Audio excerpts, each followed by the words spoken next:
यूनुस, कैसे देखते हैं आज कोयटा वर्सेस लाहौर? लगता है पिछले मैच में शिकस्त के बाद लाहौर कलंदर ने स्ट्रेटेजी तब्दील की है और आज खासी बेहतर पोजीशन में। मेरे ख्याल से उनको आज मौका दिया कोयटा ग्लैडिएटर्स ने कि आप आएँ, आप बैटिंग पहले करें और अपने जो शॉट्स एग्जीक्यूट करें, जबकि पिछले मैच में काफ़ी नर्वस लगी उस वक्त, लेकिन आज जिस तरह उन्होंने रन ऑन द बोर्ड किए, उनके बैटर्स ने परफॉर्म किया और 3 से 4 बैटर्स ने, जिस तरह फ़खर जमान ने यहाँ पे रन्स किए, उसके बाद अब्दुल्ला शफीक ने उनका साथ दिया, फिर डैरेन मिचेल ने किया और आखिर में सैम बिलिंग्स 19 गेंदों पर जिस तरह उन्होंने फिनिश किया है। एक टाइम पे ऐसा लग रहा था कि शायद 180 190 रन हो, लेकिन उन्होंने 219 का जो सेट किया है टारगेट, तो वो अभी मुश्किल लग रहा है। और फिर जैसा कोयटा ग्लैडिएटर्स ने स्टार्ट किया, वही बात हम बार बार यहाँ पे कर रहे हैं कि आपने जब चेस करना है तो मेक श्योर कि पार्टनरशिप ठीक है। इस वक्त रन तो ऑन द बोर्ड है, आपकी ऑलमोस्ट जो रन रेट चल रहा है वो आस्किंग रेट के करीब ही है, लेकिन जब आप इतने सारे आउट हो जाओगे, और पावर प्ले में हर मैच में मैं ये देख रहा हूँ,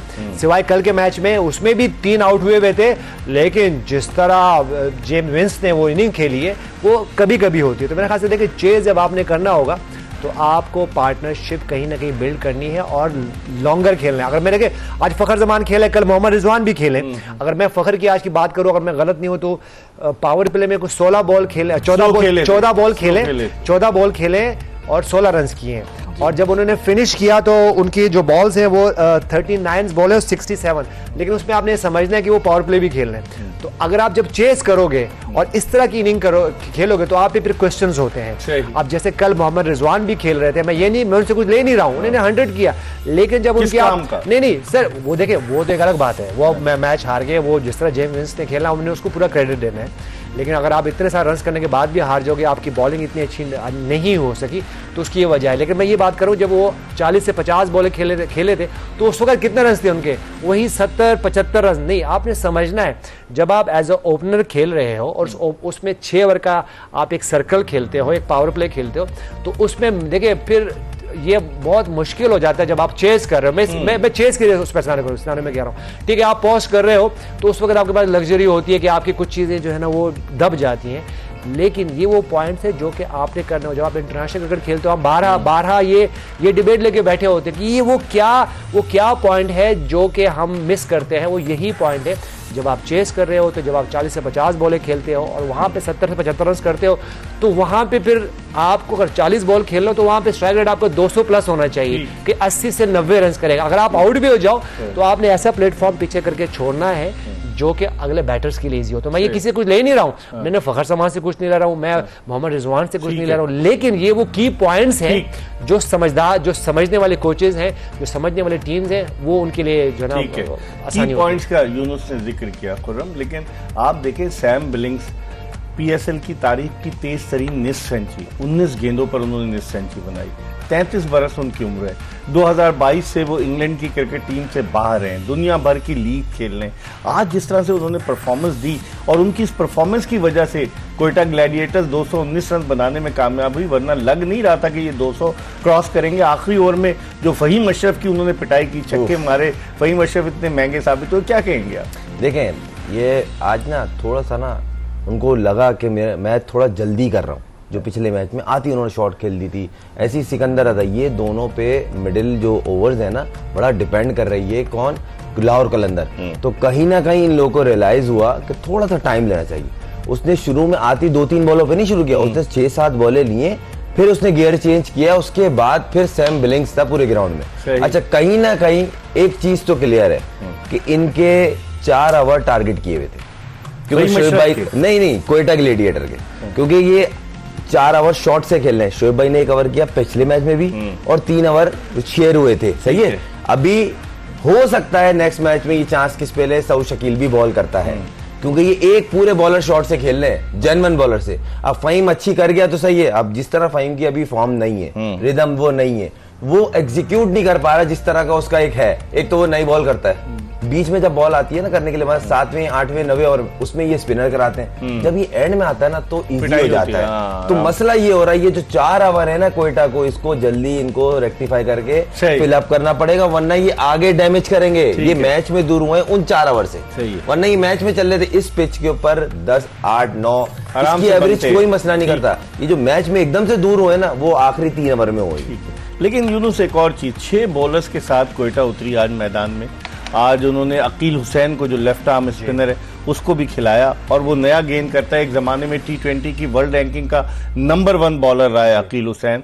लेकिन जिस तरीके से आज लाहौर कलंदर्स ने प्लान किया, आप समझते हैं उनके कोच रसल डिमेंगो ने प्लान करके उनको भेजा कि हमने किस तरीके से कहां अटैक करना है। आखिरी में देखें, वो खुर्रम बिल्कुल सही कह रहा है कि आखिर में फहीम अशरफ को उन्होंने टारगेट किया। आप उनकी स्ट्रेटेजी को कैसे देखें? ज़बरदस्त है। देखें, अगर मैं उनकी बात करूं, यहाँ उनके 3 स्पिनर्स ने अच्छी बॉलिंग की है। उसके बाद अकील हुसैन की बात करें, अबरार अहमद की बात करें, उस्मान तारिक की बात करें, तो उन्होंने तो अपने वहाँ आउट्स भी किए हुए।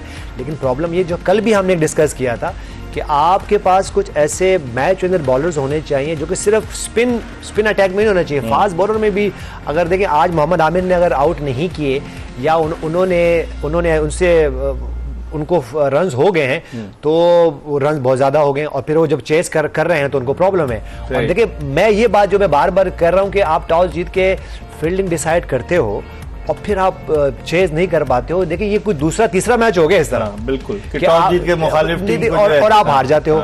तो मेरे ख्याल से देखो, इसको आपने अपनी स्ट्रेंथ पे खेलना कि आपकी स्ट्रेंथ है क्या। जब आपके पास बॉलिंग नहीं है तो फिर आप कैसे वो, तो मेरे ख्याल से देखिए, बैटिंग आपके पास इतनी ज्यादा नहीं है कि आप उसको वो कर सको, उसको चेस कर सको। तो मेरे ख्याल से देखिए, कहीं ना कहीं ये जो मैं एक बात करता हूँ ना कि ठीक है, रात का मैच होता है तो बात को चेस करना बहुत आसान हो जाता है। कल बहुत ठीक है, कल चेस हो गया, लेकिन अगर वो इनिंग नहीं होती तो चेस हो ही नहीं पाता। तो मेरे ख्याल से देखिए, ये जो मैं ये स्ट्रेटेजी, आप इससे इख्तिलाफ करते हैं। इख्तिलाफ की बात नहीं है, इसका कोई जस्टिफिकेशन तो होना चाहिए ना कि आप टॉस जीत के आप फौरन फील्डिंग करते हो और उसके बाद आप मैच हार जाते हैं, और मैच भी फिर वन साइडेड। आज भी अगर आप देख लें तो 114 पे 9 आउट हो गए और आप 220 रन आपने चेस कर रहे हैं, तो कम से कम ठीक है आप हार जाए, लेकिन कम से कम 180 190 रन तो करें ना। तो मेरे ख्याल से देखिए, ये जो पॉइंट है, ये आइडेंटिफाई करना पड़ेगा कहीं ना कहीं।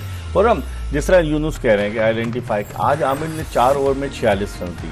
कल जो उनकी थोड़ी बहुत नोक-झोंक हुई, लोग कह रहे हैं कि जिस तरीके से ओपनर साइम अयूब के साथ उन्होंने कुछ बात की या हारिस के साथ, लेकिन बाबर आजम को आउट करने के बाद मोहम्मद आमिर ने जिस तरीके से ड्रेसिंग रूम की तरफ इशारा किया, लगता है कि प्लानिंग करके आए थे कि कैसे आउट करने, और कोच को बताया कि मैंने जो आपने इंस्ट्रक्शन दी थी मैंने उस पर अमल किया। वैसे भी वो बयानात देते रहे बाबर आजम के खिलाफ। कैसे देखते हैं इस राइवलरी को? ये क्रिकेट के नुक्ते निगाह से पॉजिटिव है या नेगेटिव है? नहीं, देखें, ये क्रिकेट की खूबसूरती है। फास्ट बॉलर एग्रेशन, बैट्समैन का आंख में आंख डाल के खेलना, ये तगड़े प्लेयरों की अच्छी क्रिकेट की निशानी होती है, पहली बात। और कहीं ना कहीं पूरा ट्रैप करके बाबर का आउट किया। उसने बाहर निकाली है बॉल, वो अंदर के लिए छोटे पांव से रेडी था और बैट उसने हैंग किया और सामने कैच हो गया। अगर आप डिलीवरी नहीं थी, नहीं, मतलब नॉर्मल उसने बॉल किए, मगर एंगल बाहर का था। जिस तरह आपको याद होगा चैंपियंस ट्रॉफी में विराट कोहली को हल्का सा बाहर निकला था और उसका गली में कैच हो गया पॉइंट पे, वाइट पॉइंट पे। तो मुझे ऐसा लगा ये पूरा ट्रैप हुआ और उसने बाहर सिग्नल भी आउट करने के बाद दिया कि हमने जो प्लान किया था वो हुआ सक्सेस। मगर इसके लिए आपको बहुत कॉन्फिडेंट होना चाहिए और उस प्लान के लिए वर्क पीछे बहुत अच्छा होना चाहिए, हेल्दी वर्क। ये देखें, आमिर के लिए मशहूर तो है क्लेवर बॉलर। 4 ओवर में 46 रन दिए आमिर ने, मगर आखिरी 2 ओवर में मार पड़ी है उसकी। शुरू में उसने प्रेशर डालने की, मगर तब पड़ी जब इनके साथ दूसरे हैंड से कोई सपोर्ट नहीं मिली। अब देखे ना, 4 ओवर का प्रॉब्लम हो रहा है और ये करेंगे कोयटा वाले।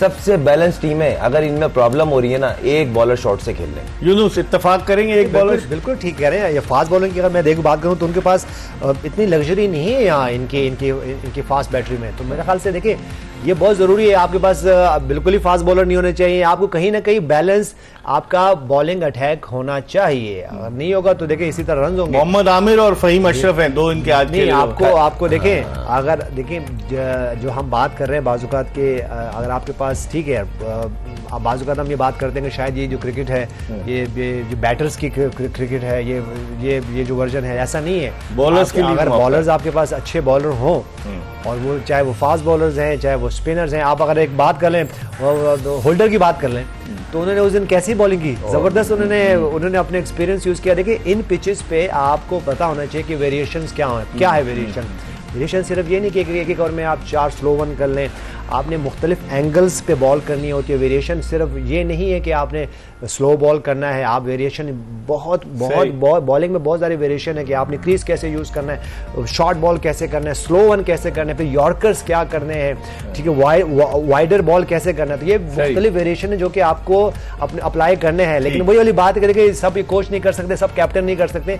ये टॉप के प्लेयर्स हैं और रोज खेल रहे हैं, हर लीग खेल रहे हैं। जी हाँ, कल क्वेटा ग्लैडिएटर्स ने जिस तरह खेला, अमेजिंग। तो उन्होंने सेट किया और फिर नहीं करने थे। जिस तरह मोहम्मद आमिर ने, मैं ये नहीं कहूँ कि नोक झोंक हुई, बल्कि वो एक स्ट्रेटेजी थी उनकी। उन्होंने प्लान किया और बाबर आजम इस तरह 2-3 दफा आउट हो चुके हैं। उनके लिए एक्स्ट्रा कवर में शॉर्ट फील्डर रखते हैं, थोड़ा सा बॉल करते हैं, उनके कंसंट्रेशन को लूज करवाते हैं अक्सर बॉलर्स, और फिर वो बॉल करते हैं, चाहे स्लो वन हो या कटर बॉल करते हैं, और वो 2-3 दफा ऐसे आउट हो चुके हैं। तो बड़ा ये आपको प्लान करना पड़ता है। इस पे हम मजीद बात करेंगे, टेक्निकल बातें यूनुस और खुर्रम मंजूर कर रहे हैं। हम एक ब्रेक की तरफ बढ़ रहे हैं, ये बताते हुए कि क्लियर मैन प्रेजेंट्स जोश जगा दे, पावर्ड बाय सनसिल्क। एक मरतबा फिर हम ब्रेक की तरफ बढ़े और ब्रेक के बाद जल्दी अपने दोनों गेस्ट के साथ आपकी खिदमत में हाजिर होंगे। Stay tuned to Express news.